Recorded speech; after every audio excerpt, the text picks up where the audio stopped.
इस वक्त दानिश आज़ाद अंसारी जो मंत्री हैं स्टेट में, एकमात्र मुस्लिम चेहरा योगी सरकार में हमारे साथ मौजूद हैं। कुछ अहम विषय पे बात करेंगे।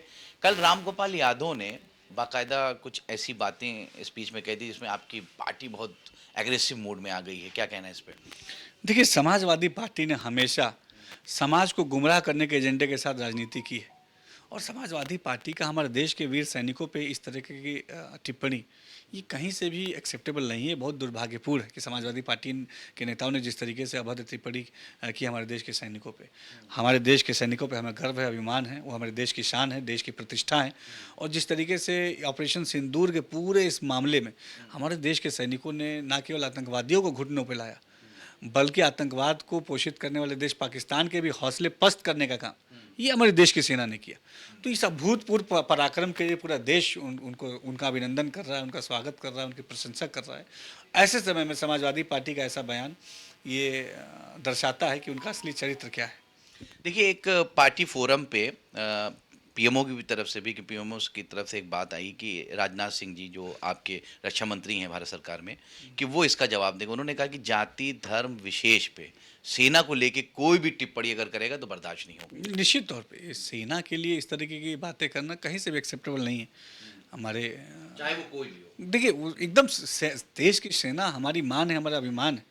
आज पूरे दुनिया में भारत की सैन्य क्षमताओं की तारीफ हो रही है। भारत की इस पराक्रम की तारीफ हो रही है, पूरी दुनिया तारीफ कर रहा है। बड़े बड़े ताकतवर देश आज भारत की तारीफ कर रहे हैं, क्योंकि भारत ने जो स्टैंड लिया आतंकवाद के खिलाफ और भारत की तरफ बुरी नज़र रखने वालों के खिलाफ, ये बहुत अभूतपूर्व है। और इस तरीके का स्टैंड लेके भारत ने अपनी क्षमताओं का प्रदर्शन पूरी दुनिया में किया है। एक बहुत अहम सवाल है, कई मुस्लिम संगठन, मुस्लिम समाज से ताल्लुक़ रखने वाले हर बिरादरी, हर तबके के लोगों ने टर्की का झंडा फूंका है, क्योंकि टर्की ने अपना स्टैंड लिया है कि हिंदुस्तान और पाकिस्तान की लड़ाई में हम पाकिस्तान, क्योंकि हमारा भाई है, मुसलमान है, हम उसके साथ खड़े होंगे। भारत सरकार ने भी बहुत सी नीतियाँ, बहुत से समझौते तोड़ दिए हैं कल टर्की से।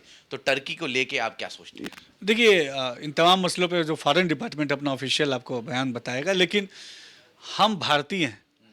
भारत के प्रति हम सब की गहरी आस्था है और जो भी भारत के साथ नहीं है, भारतीय उसके साथ नहीं है। यानी कहने का मतलब ये जो मुसलमान उसका बहिष्कार कर रहा है टर्की का, वो सही कर रहा है। जो भी भारत के साथ नहीं है, भारतीय उसके साथ नहीं है।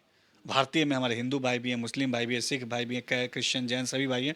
हम भारतीय हैं और भारत का मान सम्मान हमारे लिए सबसे पहले प्राथमिकता का विषय है। और निश्चित तौर पर देश के सम्मान के साथ कोई भी हम बात बर्दाश्त नहीं करेंगे। आखिरी सवाल है, अगर ये जो जिस तरह से स्थगित किया है, आपके प्रधानमंत्री ने कहा है कि ये जंग जारी है, स्थगित की गई है, अगर कहीं से भी रूल्स को पाकिस्तान तोड़ता है तो हम फिर उसी तरह से अटैक करेंगे। हमारी सेना ने अपनी क्षमताओं को दिखा दी है और अब पड़ोसी मुल्क की जो पाकिस्तान है उसकी हिम्मत नहीं होनी चाहिए इस तरह की कोई फिर से हरकत करने की। और देश के नेतृत्व कर रहे प्रधानमंत्री मोदी जी ने का भी मैं अभिनंदन करता हूं कि उन्होंने ऐसे मजबूत जो संदेश दिया पूरे विश्व में। हमारी सेना का हम आभार व्यक्त करते हैं कि इतना मजबूत उन्होंने संदेश दिया। निश्चित तौर पर हमने दुश्मनों की कमर तोड़ दी है। ये थे हमारे साथ दानिश आज़ाद अंसारी, जिनका साफ कहना है कि अगर इस तरह से दोबारा पाकिस्तान गलती करेगा तो भारत ज़रूर अटैक करेगा, और भारतीय मुसलमान जो टर्की का बहिष्कार कर रहे हैं वो सही कर रहे हैं, क्योंकि हम सब भारतीय हैं। कैमरा पर्सन किशन के साथ रज़ा अब्बास, लखनऊ, जेके न्यूज़।